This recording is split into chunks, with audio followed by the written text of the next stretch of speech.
Ladies and gentlemen, it is happening. It is finally happening. The build showcase you all asked for.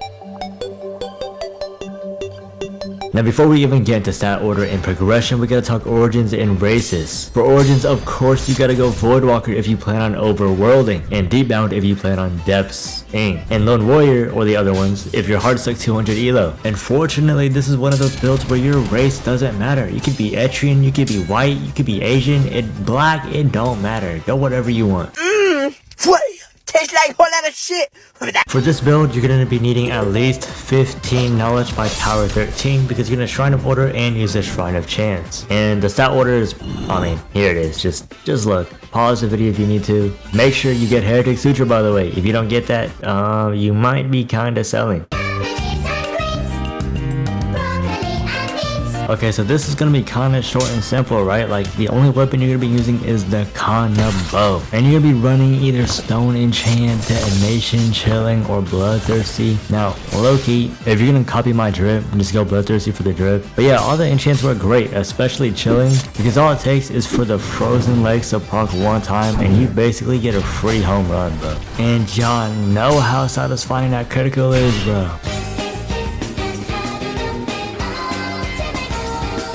Revenge is just goated for repositioning and gap closing. Now, I didn't put any modifiers on this because I prefer low range for a chime, but if you're gonna run overworld PvP, put 3 rush stars on this and slap a wind gem on it while you're at it, because the wind gem will proc even if your mantra gets rolled, so that's kinda nice. And then we got Exhaustion Strike, which is like a beautiful mantra, honestly, because it's your get out of guard break free card, except about the time the cooldown comes back up, I'm already asking my grandkids whether or not Conquest is out. I still recommend using Exhaustion Strike. It's a great mantra even if you can't get it at level 5. However, you should only be low-key roll casting, side casting, or using it after an M1 hit stun because of the fat ass cooldown. Like, you need a way to confirm it, and because of the fat ass cooldown, we're gonna put on a blessed gem so that cooldown is half. Onslaught has some buggy as fuck interactions, but when it does work, it fucking works. You know what I'm saying? This mantra is an instant guard break, and you can be really damn mobile with this if you're side casting, so make sure you're doing that. It's not just for the mobility either.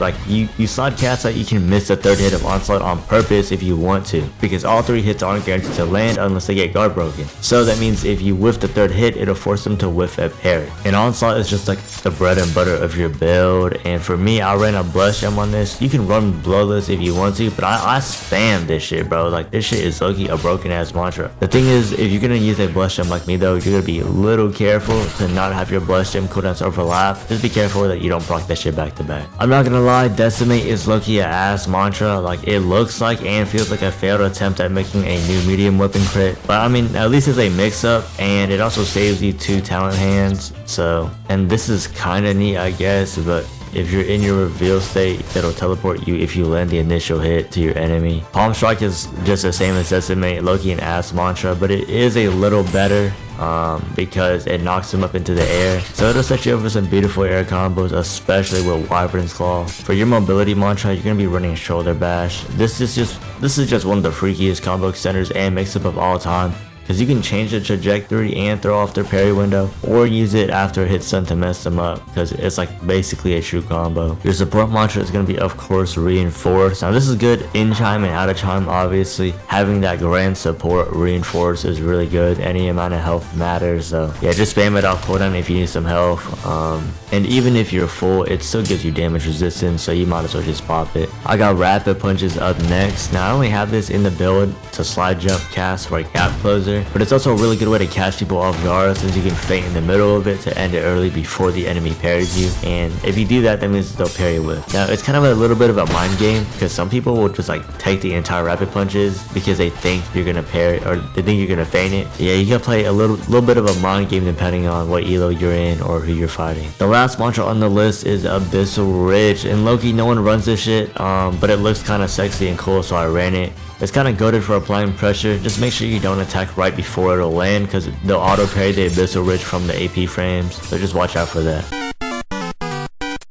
I feel like I shouldn't have to discuss Bell, but your Bell low-key just doesn't matter as long as it's not like Preservation or something. I mean, almost all the bells are great, and I mean, if you're playing chime, your Bell doesn't matter. I'd say if you're really new to the game, just stick to like Sharbo or Blood Scourge. Like those are really easy to use. Alright, so let's discuss drip a little bit. I'm not gonna hold though, I made the drip in like 5 minutes. I just ran Eager Tradesman with these 2 hair IDs, dyed the ribbon red, my hair white, the snake rings red, and then I went full black for my skin on a Vesperian. I mean, you could do whatever race you want, it don't matter. I'm sure it would look better if I wasn't Vesperian. I just went it because that's all I had, so.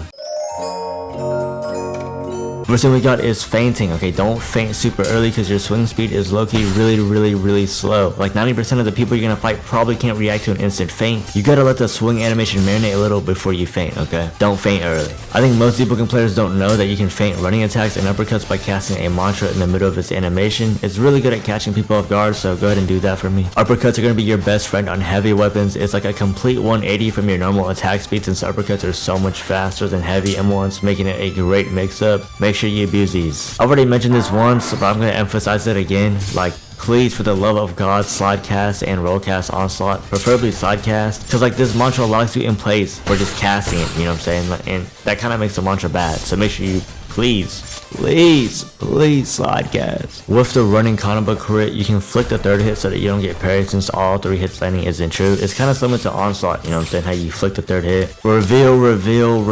I don't know what is wrong with people, but when I was climbing Chan, I saw so many Bladeharpers using that while they were full HP at the beginning of the match. Don't do that, okay? Only use reveal when you've lost at least a bar of your health, because what it does is it adds wither to your health. It doesn't drain your health. Don't be using reveal when you're full HP or when your HP is touching the wither bar, okay? You can move stack Heretic Sutra with a bunch of shit like onslaught, and you can also use it while you're stuck in judgment or something. And I mean, it doesn't really hurt to just use it in the middle of battle every now and then. Like you can parry after you cast Heretic Sutra. You can't attack, but you can at least parry. So you can feint to parry with light speed reflexes, but just watch the cooldown of it. This is really helpful for like event reads. If you know someone's for an event, just feint and then boom, they're parried. The build has Blade Dancer, okay? Please abuse its talent, bro. Like, just read what it does. Landing an M1 refreshes your dodge cooldown. You need dodges, you need dashes for this oath. But yeah, please just abuse this so you can get your Sakuna / move shit off. Thank you. And last but not least, obviously you need to know the fundamentals. Like you can't play any build to its full potential if you can't position properly, block, parry, dodge, watch your posture, ether, tempo, all that basic shit. But yeah, that's low-key it for the build.